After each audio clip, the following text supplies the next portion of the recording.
Welcome to Charts Today. My name's David Linton, and today's edition for Friday, the 14th of July, comes to you from London. And we start by looking at the dollar index still below the cloud, so we're bearish in the short term. We haven't yet activated this downside target of 4.5%, but it does look like that is close to happening now. We're still just finding support on the long-term cloud, so the dollar may still find some support. But as we see here with the euro chart, euro did just turn bearish slightly, but the euro is clearly through, and so we are seeing a long-term recovery in the euro versus the dollar. The Japanese yen is really the defining chart for the dollar at the moment. We see the dollar has strengthened through the yen. So long term and medium term, we're bullish on the dollar versus the yen. We have seen the dollar just fall back short term, and we do have a new downside target, but the dollar is looking stronger against the yen. So weaker yen, stronger dollar, but euro stronger still. Sterling has actually strengthened against the dollar back to this 129.50s area, really just struggling to break through this 130s. Sterling still looking bearish in the long term with long-term targets, and we do have this downside target, but we've just found some renewed strength back above 129, but we just seem to be stuck between this 128 130 level on sterling dollar. Looking at sterling against the euro, we have been making multi-month lows, 14-month lows in fact, so that's quite key, but we're just seeing here that at the moment euro has the upper hand, so sterling weaker there. And against the Swiss franc, sterling has actually appreciated quite strongly in the last couple of days, but again we're long term still bearish, but sterling is finding some recovery. Against the Aussie, sterling is actually falling, which means that the Australian dollar is strengthening, and we're seeing that Australian dollar coming back into play on the medium term chart here. So Aussie dollar looking stronger still. Looking at US stock markets, the S&P jumped yesterday, so it's looking good, back above the cloud, nudging new all-time highs. So it looks like we might have a good end to the week.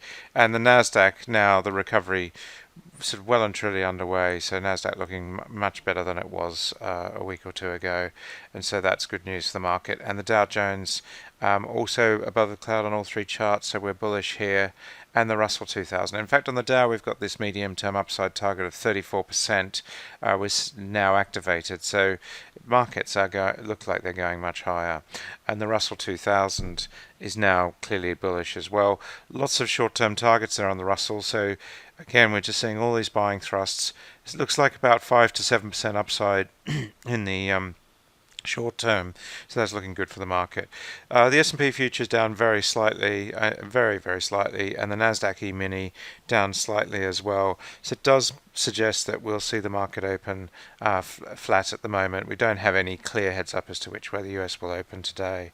FTSE 100 has opened down very slightly, but we are bullish above the clouds. This market now looking much better thanks to the US rise, and the FTSE 250 now just turning bullish as well, so mid caps in the UK looking better as well.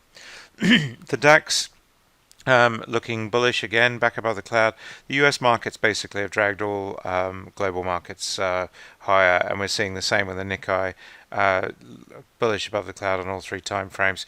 We've got upside targets of 6.8, 5.7 and 3%, so lots of upside targets. A 39% upside on the long-term chart now activated, a 37 on the medium-term chart, so it does suggest that Japan is going much higher. Hang Seng also looking bullish, so Hong Kong looking strong, and the Shanghai local market also now bullish above the cloud, with this medium-term transition really well and truly confirmed. We now just see that long-term chart moving better. The Sensex, the Indian market, is one of the strongest looking markets in the world at the moment, just powering ahead, looking great on all three time frames. And the Australian index just getting back into bullish territory on the short term. And we are seeing these medium-term upside targets, so Australia looking better than it has been. Brent crude falling, but it is above the cloud on the short term, just falling this morning, down 0.4%. We're seeing here the medium-term chart is clearly bearish, and we expect that the second half, as we say each day, we expect that to really weigh on crude. So we're bullish short-term on WTI as well, but we expect that to be short-lived.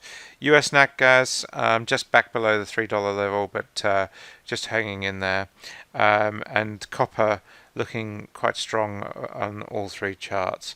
Heating oil is actually bullish in the short term, similar to the crude chart as we would expect. Some of the softs really doing very well this morning. We're seeing coffee up nearly 3%, so looking strong. Short term, we're seeing the same with cocoa is looking better, although we are below the cloud and all three charts. Cotton up 1%, but again looking bearish.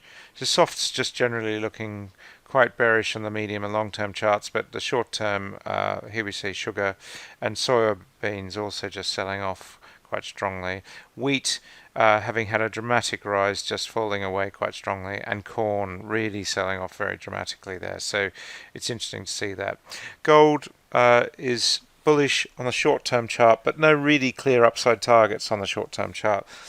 Still bearish in the medium term. A very mixed picture on gold. We've got good long-term targets, but we really have got this dramatic volatility playing out here. We're seeing that in the point and figure charts. And silver looking worse, bearish on the medium and long term with downside targets. So that's quite worrying. Taking a look at US Treasury yields, we see the 10-year yield back to 2.34%. We were as low as 2.3 the last couple of days on Yellen's comments in the Fed, where she implied that we wouldn't see a strengthening of rates for a while. So it does. We're just seeing that playing on the 10-year Treasury yields. Taking a look at US tech stocks, we see Apple now really strongly moving. So that's a really good recovery sign. Google back above the cloud as well. That was one of the more worrying stocks. Google looking better. Amazon looking strong as well. Really on this medium-term chart, looking like it could make a new all-time high.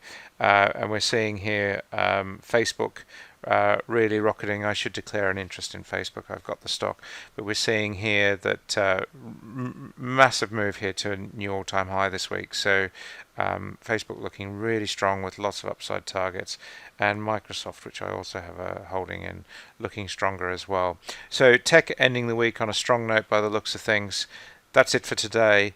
Until next week, Monday, have a great weekend. Happy charting. See you then.